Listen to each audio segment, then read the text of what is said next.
दोस्तों नमस्कार। Yes and glory YouTube channel पे एक बार फिर से आपका स्वागत है।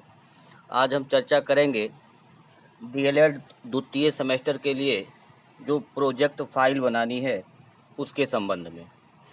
तो उसमें 2 पेपर में आपको प्रोजेक्ट फाइल बनाना है।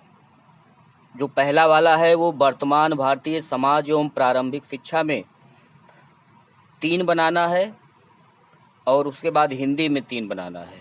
तो जो हम चर्चा आज कर रहे हैं इस समय वो केवल वर्तमान भारतीय समाज एवं प्रारंभिक शिक्षा के अंतर्गत जो पहला टॉपिक आपको दिया गया है, विभिन्न शैक्षिक चुनौतियों एवं निराकरणों के उपायों का श्रेणी बनाना। तो सबसे पहले आप करेंगे क्या कि जो प्रैक्टिकल वाली फाइल होती है जिसमें एक तरफ सादा होता है एक तरफ रूलदार होता है, उसको आप ले लेंगे और एक फाइल में लगाएंगे उसको। और फाइल का जो पहला पेज होगा, जो सबसे पहला पेज होगा, उसको आपको कुछ इस तरीके से फ्रेम करना है। सबसे ऊपर जो होगा वो कॉलेज का नाम होगा, कॉलेज का नाम। कॉलेज का नाम यहाँ लिख देंगे आप। जैसे यहाँ मान लीजिए है तो संतराम चौधरी, श्रीमती राजकली देवी एजुकेशनल एकेडमी, दसियां बस्ती। ये सबसे पहले पेज पर ही ये कॉलेज का नाम होगा बड़े बड़े अक्षरों में। उसके बाद सेशन कौन सा है, 2019 से 2021, या जो सेशन होगा वो सेशन आपको लिखना है। और उसके बाद आपको लिखना है कि प्रोजेक्ट टॉपिक, या लिखना है प्रोजेक्ट विषय। टॉपिक या विषय बात एक ही है। अब इसी पे आपको लिखना है कि विभिन्न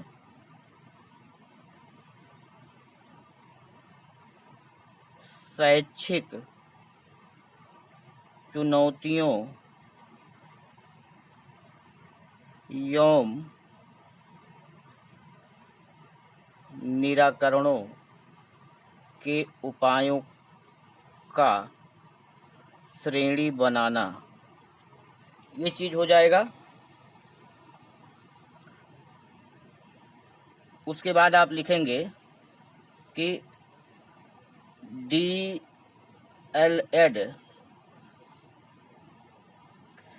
सेकंड सेमेस्टर, और यहाँ नीचे की तरफ आप लिख देंगे कि सबमिटेड बाई, अपना नाम, यहाँ नाम आप लिख देंगे अपना, यहाँ नाम हो जाएगा। तो ये पहला पेज आप इसको वर्क करिएगा इस टाइप से कि ऊपर सबसे नाम हो जाएगा, उसके बाद सेशन हो जाएगा, उसके बाद प्रोजेक्ट किस टॉपिक पे आप लिख रहे हैं टॉपिक का नाम हो जाएगा, उसके बाद डीएलएड सेकंड सेमेस्टर है तो सेकंड सेमेस्टर, फोर्थ है तो फोर्थ सेमेस्टर, और उसके बाद कौन सबमिट कर रहा है, कौन फाइल लिख रहा है, तो सबमिटेड बाय किसके नाम से ये होगा। ये चीज़ ये पहले पेज का फ्रेमवर्क हो जाएगा। उसके बाद आएंगे तो हमको जो मिला वो टॉपिक है विभिन्न शैक्षिक चुनौतियों एवं निराकरणों के उपायों का श्रेणी बनाना, और ये है वर्तमान भारतीय समाज एवं प्रारंभिक शिक्षा के संदर्भ में। तो आज की जो समस्याएं हैं, जो चुनौतियां हैं, उन्हीं चुनौतियों के बारे में ही चर्चा इसमें करनी है। तो सबसे पहले हम बात करें कि लिखना कैसे कैसे है। तो सबसे पहले आप एक प्रस्तावना बनाएंगे। सबसे पहला काम एक प्रस्तावना बनाएंगे, और उस प्रस्तावना में चूंकि ये शिक्षा के ऊपर है तो शिक्षा के महत्व के बारे में, शिक्षा के महत्व के बारे में थोड़ी सी चर्चा आप करिएगा। ये एक तरीके से विषय प्रवेश होगा कि आप इस टॉपिक में प्रवेश कर रहे हैं। तो चूंकि ये शिक्षा से संबंधित ही है तो इसीलिए शिक्षा के ऊपर शिक्षा का महत्व है क्या, क्यों हमारे लिए उपयोगी है, क्यों समाज के लिए उपयोगी है, क्यों देश के लिए उपयोगी है, इसकी चर्चा थोड़ी सी हम प्रस्तावना में ही करेंगे। तो जब प्रस्तावना हो जाएगा तो प्रस्तावना के बाद हम फिर उस पर चर्चा शुरू करेंगे कि कौन कौन सी शैक्षिक चुनौतियां हैं। तो जब उन चुनौतियों का सामना हम चुनौतियों को लिखना शुरू करेंगे तो एक तरफ से हम लिखते जाएंगे कि कौन कौन सी चुनौतियां उसमें आ रही हैं। तो अगर हम चुनौतियों की बात करें, थोड़ा सा आपको शार्ट में हम एक खाका तैयार करके बतावें, तो जिस समय संविधान लागू हुआ था, संविधान का निर्माण हुआ, संविधान जब लागू हुआ तो वहीं अनुच्छेद 45 जो था उसी में कह दिया गया कि 10 वर्ष के अंदर सबके लिए शिक्षा की व्यवस्था होगी, सबके लिए शिक्षा की व्यवस्था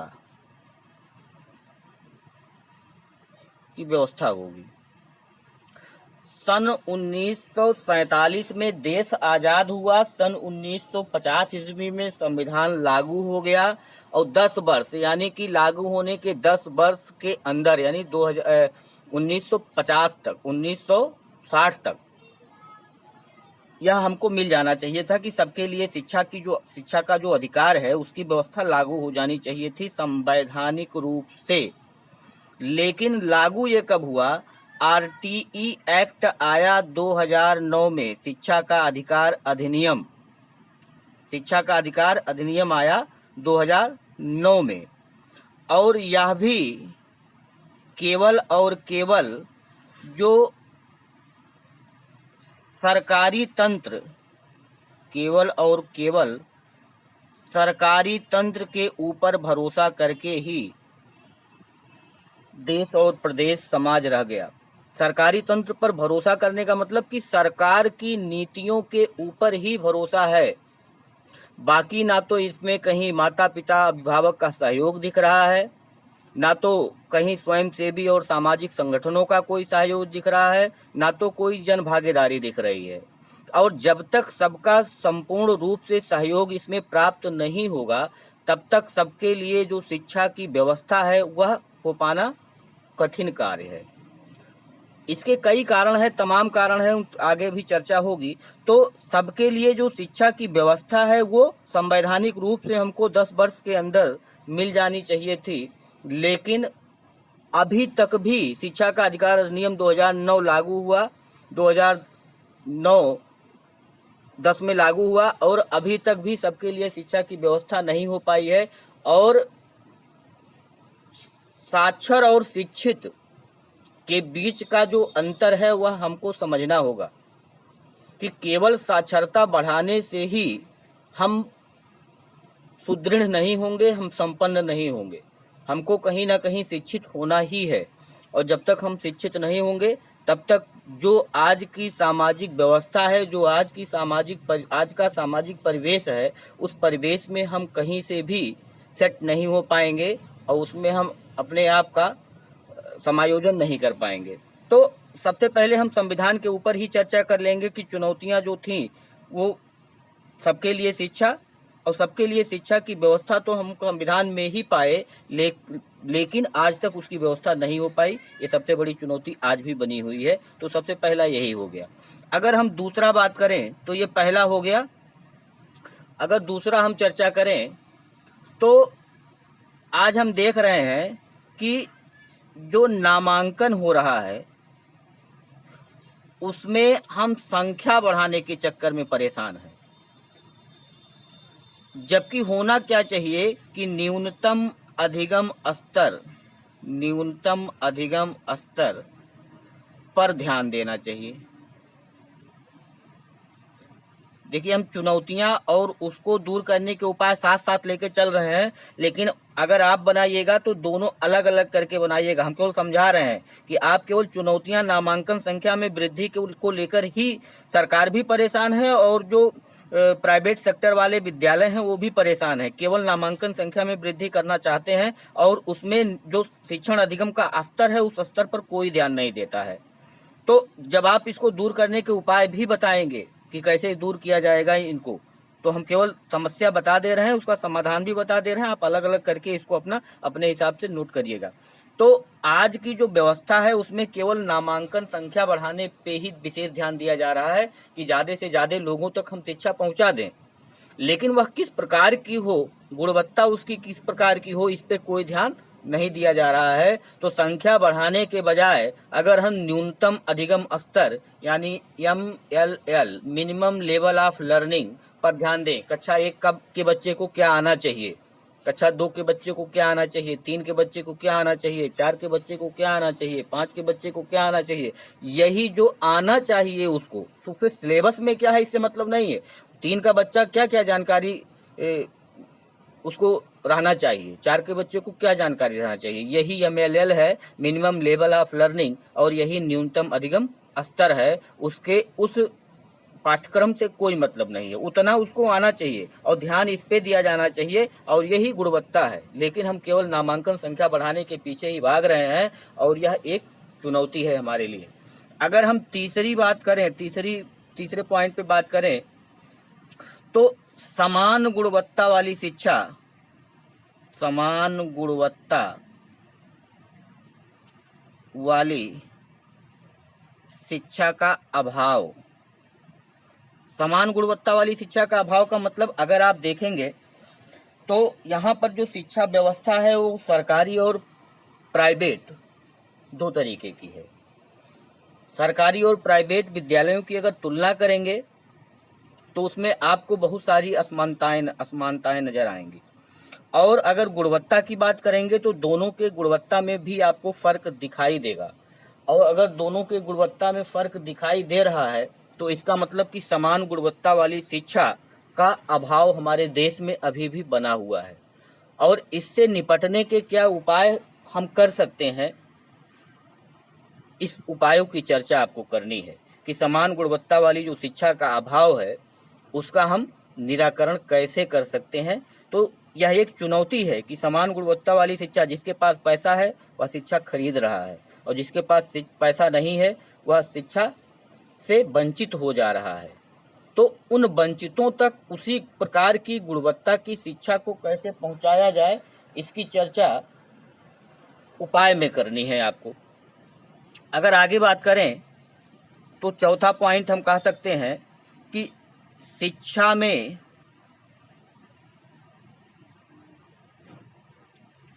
तकनीकी का उपयोग,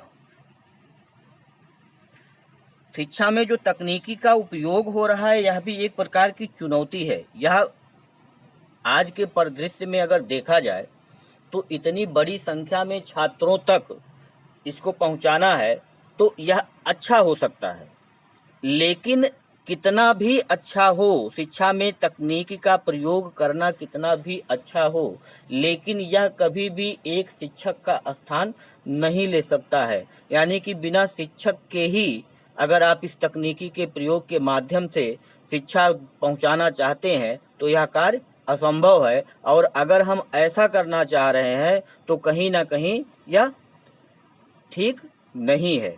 तो सरकार तो इसमें है क्या कि शिक्षक का विकल्प, हम शिक्षा की में तकनीक को शिक्षक का विकल्प नहीं मान सकते, शिक्षक का सहयोगी मान सकते हैं। और अगर शिक्षक का विकल्प मान करके हम कार्य कर रहे हैं तो इसका मतलब ये है कि हम अच्छी क्वालिटी की शिक्षा, अच्छी गुणवत्ता की शिक्षा हम बच्चों तक पहुंचाने में सक्षम नहीं होंगे। क्योंकि जब तक शिक्षक नहीं होगा तब तक जो परिवेश है, जो निरंतर हमारे उद्देश्यों में परिवर्तन होता रहता है, उन उद्देश्यों के हिसाब से शिक्षा देना इन तकनीकों की बस की बात नहीं है। शिक्षक ही पहुंचाएगा, तो शिक्षक का विकल्प तकनीक नहीं हो सकता, कहीं से भी नहीं हो सकता।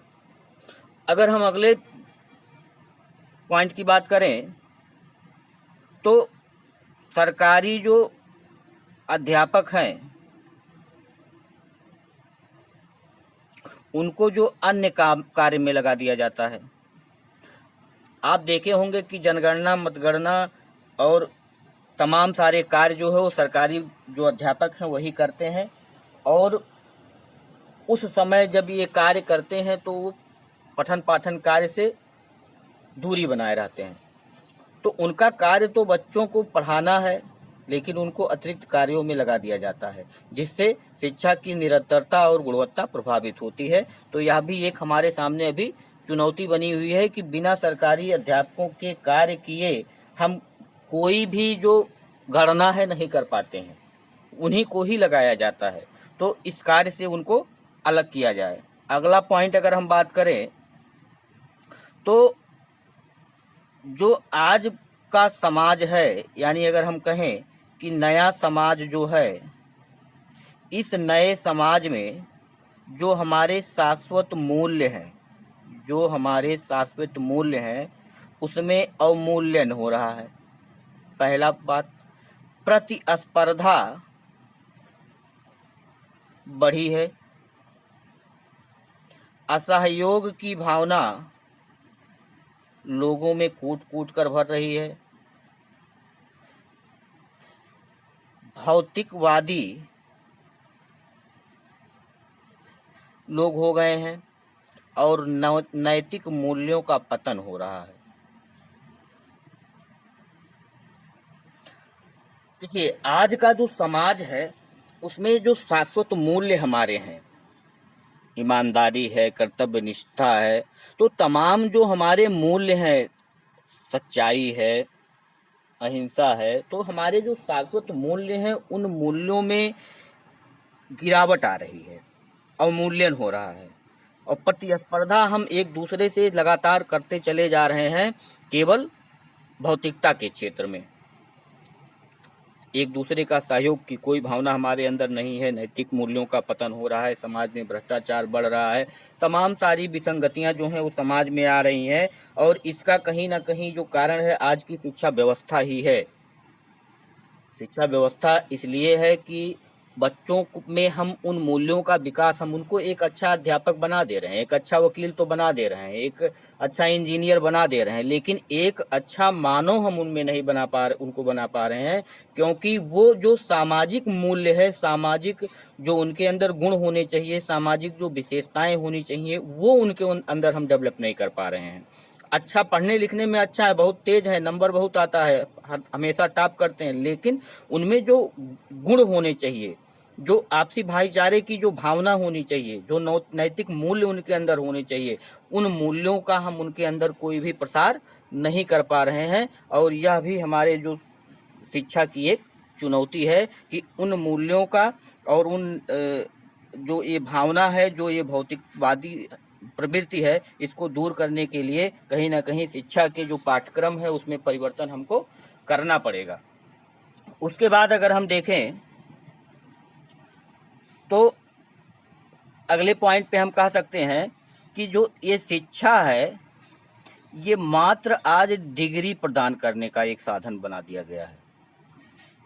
कार्य अनुभव पर कोई बल नहीं दिया जाता है, केवल और केवल इस शिक्षा को डिग्री, एक पन्ने की डिग्री जो होती है वही मिल गया तो हम बहुत अच्छे हैं, लेकिन उस डिग्री को प्राप्त करने के दौरान हमको जो सीखना चाहिए था, क्या हमने वो सीखा? अगर नहीं सीखा तो डिग्री किसी काम का नहीं है। लेकिन नहीं, पैसा दे करके डिग्री को खरीद लिया जा रहा है और वही आज की शिक्षा व्यवस्था है, वही आज की शिक्षा है। तो यह भी एक चुनौती है कि जिसके पास पैसा है वो बिना स्कूल गए ही और डिग्री खरीद करके लेकर के चला आता है। अगर अगले पॉइंट की बात करें तो नंबरों की जो दौड़ है, नंबरों की जो दौड़ है छात्रों में, और चाहे अनचाहे वो उसी में लीन है। इसी के चलते हम उन बच्चों के व्यक्तित्व का विकास नहीं कर पाते हैं।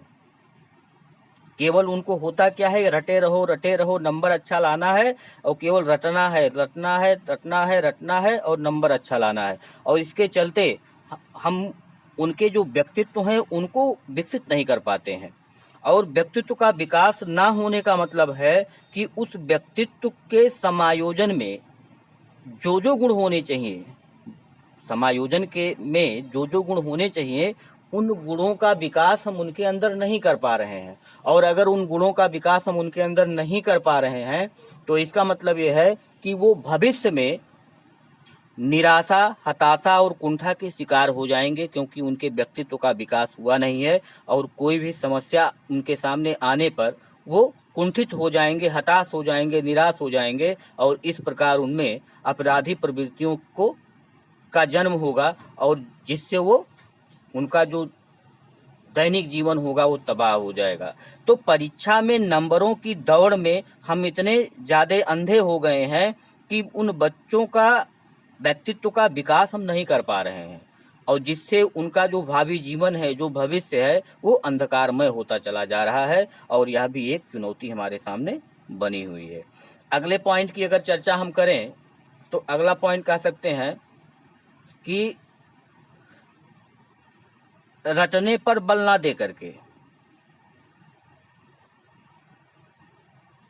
रटने पर बल ना दे करके हमको क्या करना चाहिए कि जो वास्तविक परिस्थितियां हैं, जो वास्तविक परिस्थितियां हैं, उन वास्तविक परिस्थितियों में रख करके सीखने का मौका दिया जाए। जैसे अगर कोई टीचर की ट्रेनिंग कर रहा है तो उसको विद्यालयों में भेज करके और उसका नियमित जांच कराया जाए कि वो कर रहा है, क्या कर रहा है, कैसे कर रहा है।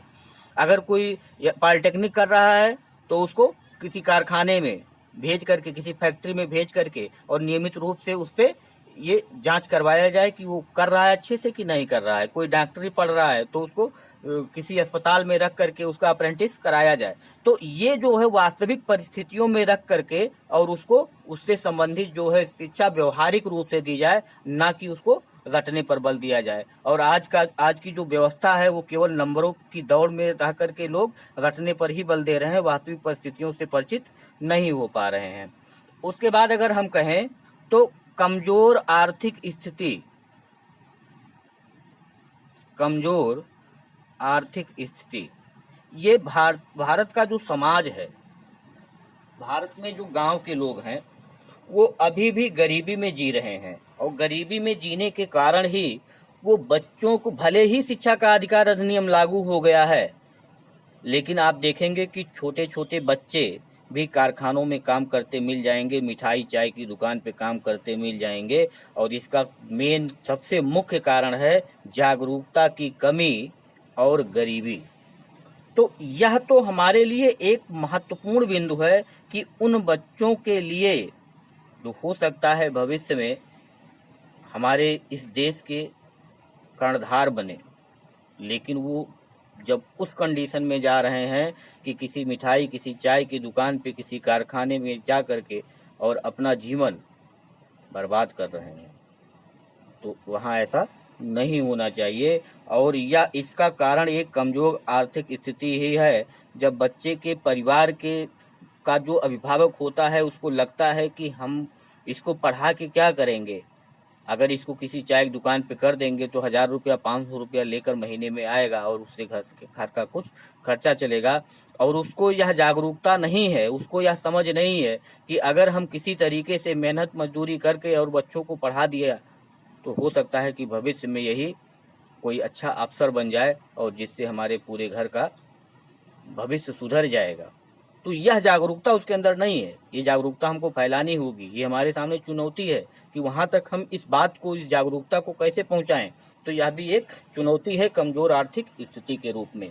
उसके बाद हम कह सकते हैं कि शिक्षकों की कमी, शिक्षकों की कमी जो अनुपात है 1:30 और 1:35, अगर हम देखें प्राथमिक स्तर पर 1:30 और उच्च प्राथमिक स्तर पर 1:35 जो अनुपात बनाया गया है, लेकिन अभी कहीं कहीं 1:50, 1:60 भी है। आधे ही शिक्षक हैं, आधे नहीं हैं। एकल विद्यालय है जहां 5 क्लास को चलाने की जिम्मेदारी केवल एक शिक्षक पे है।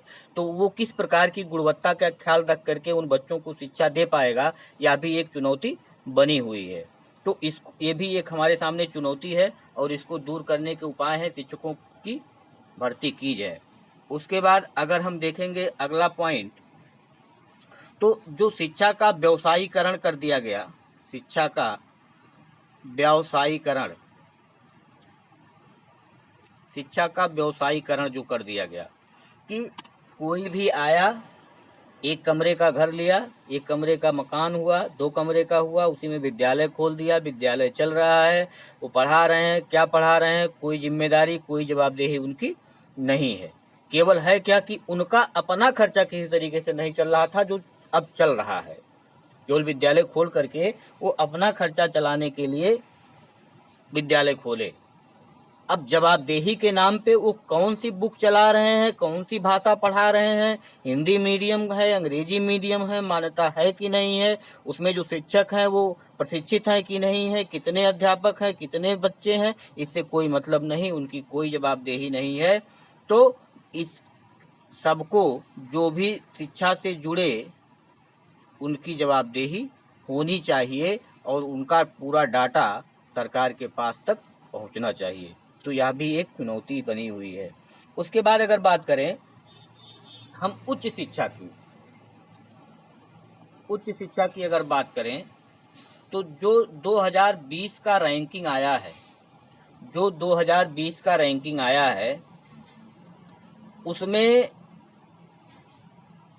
विश्व की जो रैंकिंग आई है उसमें टॉप 300 यूनिवर्सिटियों में भारत का कोई भी विश्वविद्यालय नहीं है।